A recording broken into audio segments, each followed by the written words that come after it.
Hello everyone, I'm Jun the Groomer, and you're listening to the Tao of Jun, Living an Inspired Life. Now, I want to start off by explaining why I wanted to start this podcast in the first place. It's because I have a lot of thoughts and ideas that I want to share, but my YouTube channel just doesn't seem like the right platform to do it, because it's more for people who are trying to learn how to groom their own dogs or learn how to start a grooming business. So, I just didn't want to share like my life philosophies and things too much, on YouTube. I do still kind of weave it in there, but, and also on my Facebook page, I do kind of tell some jokes and tell stories that I try to make it relevant to grooming. And I do write, about my philosophies on life and things like that on my blog, junthegroomer.com, but it just, it's a lot to ask of somebody to sit down and actually read, somebody else's thoughts on life, So I felt like maybe if I did a podcast, I could get, my thoughts out there, and it would be a lot easier to share, and a lot easier for other people to listen to and weigh in and share your perspective as well. Because I love a good philosophical conversation. But, the first topic that I wanted to start off with my very first podcast, is the topic of pride, of being proud of yourself. Because I was always taught as a child that it wasn't good to be proudful, to be proud of yourself or have pride, like, don't be prideful. Pride goes before a fall. I was told that a lot as a kid, oh, look at that, look at him showing off, or, things like that. And I don't think that pride goes before a fall. When I think about it, I really think that it's arrogance that goes before a fall, not pride. It takes pride to do things that are challenging and maybe scary, to obstacles and, just really bad situations in our life, circumstances that happen that are beyond our control sometime, and that can really kind of turn our life upside down. I think it takes a lot of pride in oneself to be able to get through those challenging situations. Because I looked up the word pride, and pride is having a deep sense of satisfaction in oneself because of, and this isn't word for word, but basically it's having a deep sense of satisfaction because of things that you've accomplished, the things that you've done. So, and that's a good thing. And also having pride in your family, having pride in your country, why would you fight to defend your country if you don't even have pride in it, So having pride comes from deep within. It's a good thing. And I looked up the word arrogance. Arrogance is an excessive amount of pride, and it's what did it say? It's like overvaluing one's own sense of like self-importance, is feeling that self-importance, and that's arrogance. So I think arrogance is what goes before a fall, not pride. And I feel, here's the thing, if we don't really care about feeling proud of ourselves, because I always tell my daughters, at the end of the day, the only thing that matters is that you feel proud of yourself, and you have to be honest. And if we don't feel like that's important, if we feel like, oh, it's not really important to have pride in yourself, it's not good to feel proud of yourself, then why would, I understand why most people don't go the extra mile and, do a really outstanding job, do an excellent job, not just a good job, but really go all out and, put everything they can into their work. I realize why most people are hesitant to do that, because they're taught that it's not good to be proud of yourself, and I feel like it's the total opposite. If you're in a job that you don't like, it's better to do more, not less. It's always better to do more, because by doing more, we feel proud of ourselves. It builds confidence in ourselves. We respect ourselves, and that builds pride. And I think that as long as we realize that that is not a bad thing, arrogance is a bad thing. You know, having too much pride, feeling that you're better than other people, that is not a good thing. And I wanted to give an example of Michelangelo. So Michelangelo is one of my favorite artists, and if he didn't care about feeling proud of himself, you know, we wouldn't talk about the Sistine Chapel. We wouldn't be talking about his statue of King David. But I'm sure that it wasn't because of how much he was getting paid by the Pope. It was because he wanted this deep sense of pride in himself.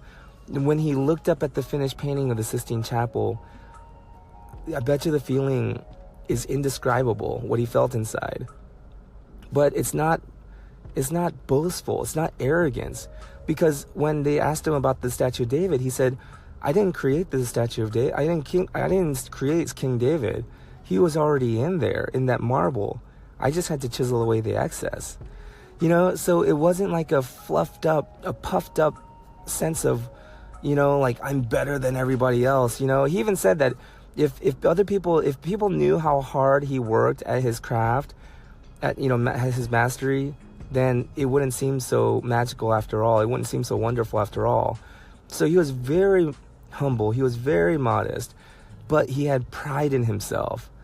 And I wanted to end with the story by Simon Sinek, because I think it illustrates this point perfectly.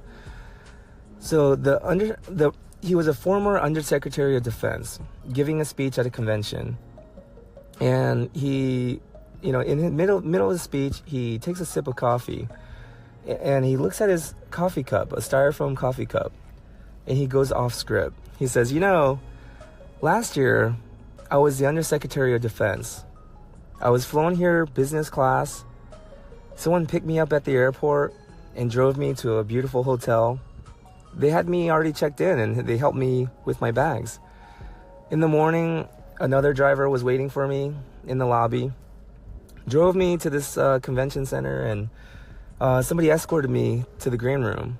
And when they asked me if I would like a cup of coffee, it was brought out to me in a beautiful ceramic cup.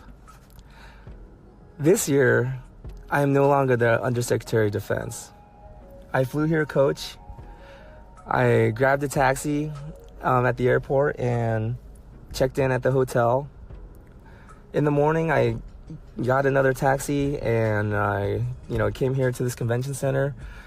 I found my way to the back, and when I asked a staff member if I could have a cup of coffee, they politely pointed me to the coffee stand where I poured myself a cup of coffee in this here styrofoam cup.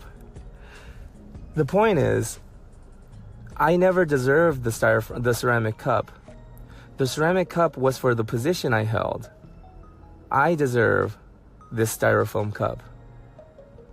And I think that's beautiful, because as long as we understand that one lesson there, we all deserve the styrofoam cup. When we work in a way where others feel blessed by what we've done for them, blessings start to come into our lives in the form of of ceramic cups.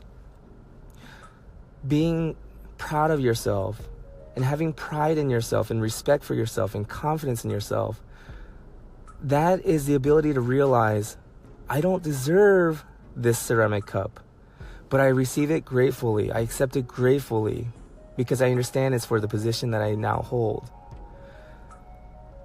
Arrogance is expecting the ceramic cup, feeling like you deserved it.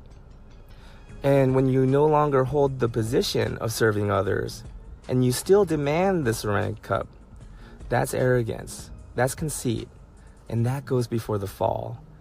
Because let's say he did demand a ceramic cup, and they did bring out a ceramic cup because he was so demanding and so obnoxious. He might get the ceramic cup, but nobody would respect him. That's the lesson. It's good to be proud of yourself. It is not good to be arrogant. So I hope that this maybe inspires someone to realize that it's okay to be proud of yourself, and every day go out there from now on, from today on, Do things every day to where when you go to bed at night, you can feel proud of the day that you've had. And if you don't, always remember that tomorrow is another opportunity. It's not about being better than anyone else. It's just about being better than you used to be. Thank you so much. I hope you guys have a great day, and namaste. All right, thank you once again for listening to the Tao of Jun, Living an Inspired Life. Now, have you ever wanted to start your own podcast, like the Tao of Steve or the Tao of Susan? Because I'm just asking because when I was trying to get this podcast off the ground, I had a lot of questions. How do I even record an episode? How do I get my show on Apple Podcasts, Spotify, and all the other places people like to listen? The answer to every one of these questions is really simple. Anchor. Anchor is a one-stop shop for recording, hosting, distributing your podcast. Best of all, it's 100% free and ridiculously easy to use. And now Anchor can match you with great sponsors too, and you can get paid to podcast. And what I really love about Anchor is that I get to record whenever I want just from my phone. I actually record through Bluetooth over my car stereo during traffic. And how easy is that? I'm going to be in traffic anyways. It's almost like having someone in the car with me and just talking to them about my ideas. And the best part about it is as soon as I publish, it automatically gets distributed on Overcast, Radio Republic, just Pocket Cast, all these, even Google Music, I believe. So if you've always wanted to start a podcast and make money doing it, go to anchor.fm/start to join me and the diverse community of podcasters already using Anchor. That's anchor.fm/start. And I can't wait to hear your podcast.